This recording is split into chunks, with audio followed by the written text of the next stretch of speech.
You're watching 11 Alive Morning News. 11 minutes of nonstop news starts now. Well, the fall-like air continues around our area with a cool start, but it's going to be a very nice afternoon. Details coming up. Activists against the Atlanta Public Safety Training Center, they might have another chance to get a referendum on the ballot. Our Ariana Manise is live from City Hall. Ariana, City Council unveiled a plan. Aisha and Christy, if the city should move forward with the Atlanta Public Safety Training Center, that will not be on the November ballot, as those supporters who wanted that referendum in the next few months, they've run out of time. Now supporters, they're pushing for voters to decide on what they're calling Cop City come March. Hours ago, City Council, they also approved a resolution to release all the 116,000 signatures collected during that petition drive publicly. They'll be posted on the city's website by the end of the month. Independent election experts, they could now unofficially check how many of those signatures are actually valid. Atlanta Mayor Andre Dickens, who supports building the center, also is in favor of finding out if there are enough signatures on that petition to put it to a referendum. He also says that posting these signatures publicly is the next step to verifying whether we'll see that matter come on a ballot. Back to you. Ariana, thanks. We now know the person arrested for physically assaulting a 4-year-old at a daycare in Snellville is the daycare's director. Vivian Rankins was led out of the Sunshine Child Care Learning Center in handcuffs. Samara Miss Gibson says she was tipped off by another parent who witnessed what happened and then texted her. After getting conflicting stories, Gibson says she refused to leave until Rankins showed her the footage. She recorded it and then showed it to us. I asked him, I said, what happened in Miss Vivian's office today? And his exact words were, she hurt my arm. That's my son in yellow. Snatch him up.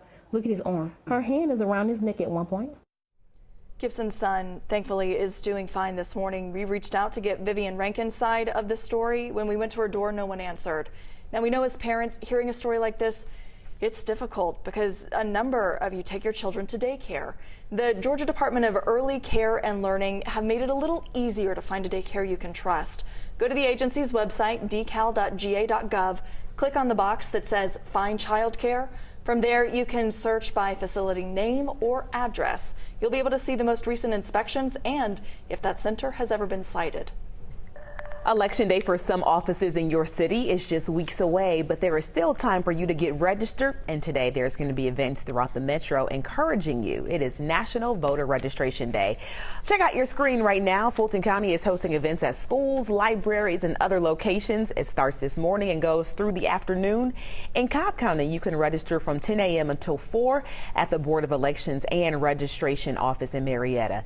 If you're on the go, you can also get registered during your commute today. The North Springs, College Park, and 5 Points MARTA stations will have voter registration drives from 2 until 6 this evening. And that was a look at your top headlines. 6:49 right now. We've got that nice cool weather. You might even need a jacket as you head out this morning. I think so, Christy. Maybe even a light sweater, at least for the start. Now, once we get to the afternoon, you're going to want to take that off. Temperature starting off in the 50s and a lot of spots, even some low 50s out there.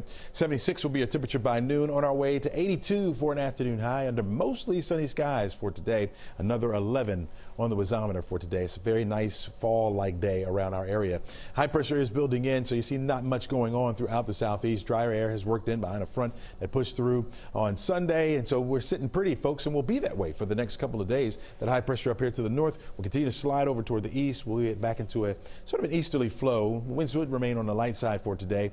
Out of the east this afternoon, about say 5-6 miles per hour or less for today. Moisture will build back in the form of clouds over the next couple of days. See that dry air that's in place, that's indicated by this blue and purple that we see here, but you'll notice that yellow and some of that orange trying to creep back in. We're going to stay dry for the rest of the week. Stopped it here by Friday, looking pretty good. Got mostly sunny skies, another 11 on the wazometer for us on Friday, but notice back off to the east of us, and you can see where an area low pressure will start to form and slide further off to the north. Now, that will start to spread some moisture back our way, especially for our southeastern counties, but also bringing some clouds our way. But notice much of the state, especially the western portion of the state, stays on the dry side as that area low pressure continues to lift up to the north. So by Sunday, we stay on the dry side. That's according to this particular model. If that area of low pressure starts to slide a little bit further to the west, that means a more wet scenario for us. The question would be, could it become tropical That's going to be what we're watching. Over the next 2 days, the Hurricane Center is saying 0 threat.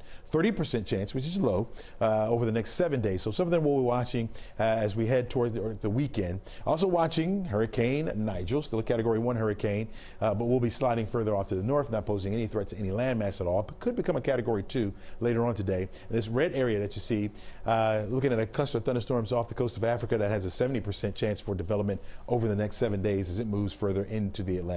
So that could be the next named storm. 82 degrees, your high temperature for today with an 11 on the wazometer. And my pick for the week, the warmest day of the week, I think, will be Wednesday. 83 degrees for the high temperature. Partly sunny skies will be the call. We'll give it a 10 on the wazometer. Stay right there for Thursday. Friday back to an 11 with 81. First day of fall is Saturday. For now, I'm going to leave the weekend dry. 10s on the wazometer with temperatures remaining in the low 80s. This morning, we know the name of the man police say abducted, raped, and killed a 9-year-old girl in Cobb County. Less than 24 hours ago, the district attorney announced a breakthrough in the more than 50-year-old cold case. It's a great loss. It still is. You know, I think about it, but it's just glad that it's over. You just heard from the brother of Debbie Lynn Randall, who's thankful for closure. Authorities used DNA preserved from the crime and were able to link William Rose to the case after family members put their DNA on an open source site. Rose died by suicide 2 years after the murder, so they exhumed his body to rule out doubt. Rose, who was 24 when this happened, was never a suspect. Events will continue this week to commemorate 117 years since the Atlanta Race Massacre. Right now, we are learning more about 2 previously unknown victims. The names of 13-year-old Marshall Carter and 25-year-old Stinson Ferguson were announced Monday. This is 2 of at least 25 killed when thousands of white people formed a mob and killed black people over false reports of rape in the city's newspaper. Because of jealousy, because of hatred, the whites at that time destroyed those businesses and hurt the blacks in this community that were becoming quite prominent. We're looking at telling the rest of the story. So portions of like, what was the economic impact? So many businesses, especially small businesses, were lost. What happened to people who weren't killed? Where did they go? The African American Historical Genealogical Research Society says since both of the newly named victims were young and they didn't have any children, finding the family members has been difficult. In this morning's Hero Central, police body and dash cams show the heroic actions of Lawrenceville police officers and Good Samaritans to rescue a teenage driver. Please help us out. Please help us out. Get on out. Go sit over there by the curb. Who's still in there? He's in the passenger. Go sit. You are looking at a car that an officer was tracking down for speeding and later crashed and overturned. As you can see, 2 people got out of that overturned car, leaving a 19-year-old driver trapped inside. Hey man, stop moving. Stop moving. We're trying to get on it. Can you breathe? You can't breathe. That's when the officer directed the Good Samaritans to lift up the overturned car. Take a look. He can't breathe. You're going to lift this car up right now. Yes, help. Someone get in there and pull him out. When you lift it up. Help. 1, 2, 3, push. Oh, a lot of strength there. You can see both the dash cam and the body cam views showing everyone trying to lift the car. After about a minute, they were able to pull out that 19-year-old driver who was then taken to the hospital. The department gave special thanks on its social media page to the 4 officers and the Good Samaritans who saved the driver's life. Coming up next on Today, the FDA Advisory Committee is set to meet. It could lead to the approval of the very first needle-free treatment for people with severe allergic reactions. The new emergency treatment is called Neffy. Ahead on Today, how this could be a game changer for patients. And So Def being celebrated for being in the game for 30 years. Later today, legendary producer Jermaine Dupri will hold a press conference highlighting this year's So Def Festival. It'll begin at 11 a.m., lasting until 3 at the Atlanta 50th Hip Hop Experience. Dupree will give a rundown of the festival on October 7th and 8th. It'll feature performances from artists including Escape, Jagged Edge, Anthony Hamilton, and many, many more. Well, this afternoon, temperatures will be quite comfortable. Starting off with temperatures down into the 50s. We'll get up to 76 degrees by noon.